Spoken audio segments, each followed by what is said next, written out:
Are you tired of the banksters making the big bonuses? Is your money in some savings account getting 0.5% interest? Well, take charge of your finance. Next Thursday, Alessio Rastani, the Robin Hood of Wall Street, will be giving a free webinar at 7 p.m. British Standard Time, and he will teach you how to buy low and sell high and preserve your wealth and learn a little bit about these markets so you can take control of your life and your finance. I'll be there. If you want to sign up, click on the link below or go to leadingtrader.com/real. Do it. I see so many people in their workplace that just quite literally hate their job and no one cares. And I mean, there's a human resources department, but no one seems to be really thinking, wow, if everybody walked in every day thinking, I'm going to kill it, the productivity would probably go up like 600%, as opposed to your average worker in an office seems to be dragging themselves through. Is that a fair assessment of the workforce? I think it certainly varies from one organization to another. Okay. But I've dealt with plenty of organizations where people come in really depressed and discouraged. They don't think their work is interesting or meaningful, and they give only a fraction of what they're capable of. I think there are also some amazing organizations where you see the opposite, right? And I think that's one of the reasons that so many people are drawn to a place like Google.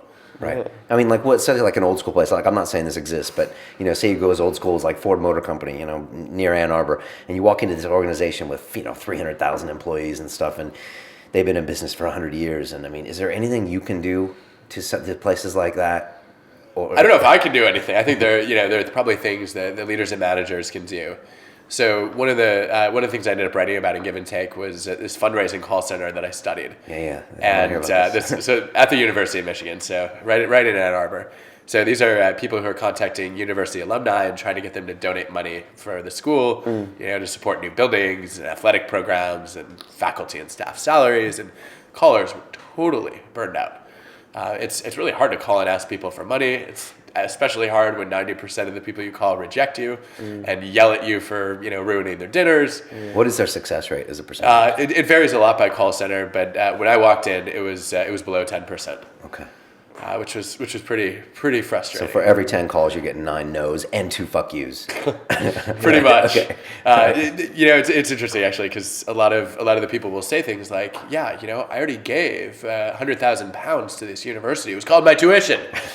Stop asking me for more. Yeah. So I was really interested in what could we do to motivate these callers, and the managers had tried and failed with a lot of different interventions. Like they tried to give you more flexibility in the script, but they have this script that's sort of boiled down to a science to make the ask effective.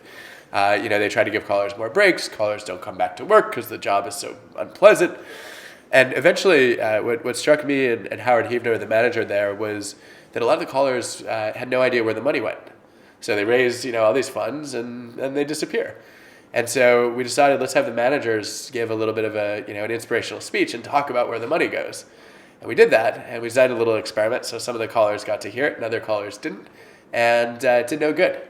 Average caller just basically kept stagnating, and some of the callers even got less effective, which is bad, right? Your manager stands up and tries to inspire. That's because they're takers. Maybe, it might well be, in one case in particular. But I think what was really interesting was we realized at some point maybe we had the right message but the wrong source. So when a leader or manager starts talking about how important your work is, if you don't have a close relationship with that person, your first reaction might be like, all right, this person's trying to motivate me to work harder. They've got an ulterior motive, and I don't want to be persuaded to work harder if you're not going to give me anything more. They're taking. Yeah, exactly. Okay. So we said, all right, let's bring in a scholarship recipient, a student who was able to attend the university because of the money that the callers raised.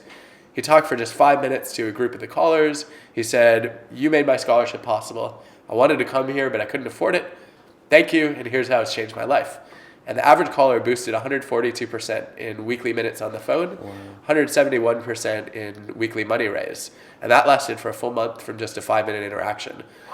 Ended up replicating that about 5 times. And I think it suggests something really powerful for an organization that is struggling with motivation, which is a lot of us work on products and services where we never get to see the end user, the client, the customer, the patient.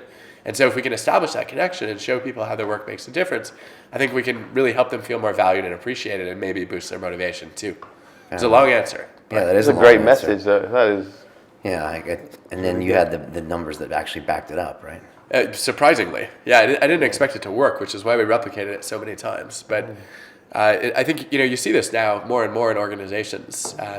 Facebook, for example, is bringing in users for focus groups to talk about the site. And after a while, their marketing people realized, well, maybe we should let these people talk to the engineers, because people would come in and they'd say like, yeah, this changed my life. I was able to reconnect with a family member I couldn't find for 20 years. Or, I met my spouse on Facebook. And, you tell the engineers this and allow them to see how their work can make a difference. And all of a sudden, they become really motivated to want to make the site even better. Wow.